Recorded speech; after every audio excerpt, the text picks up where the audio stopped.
فمن كنت مولاه فهذا علي مولاه. از خود منابع اهل تسنن.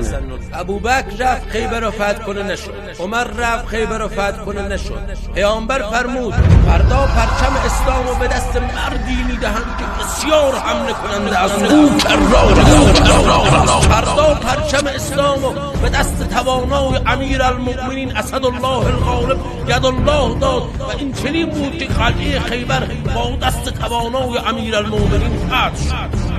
مردی که همسرش به ملائک ملیکه بود باید خدا شوی که بفهمی علی که بود. جز او برای فاطمه همسر نیامده، از کعبه جز علی احدی در نیامده، یعنی کسی به فاکیه در نیامده.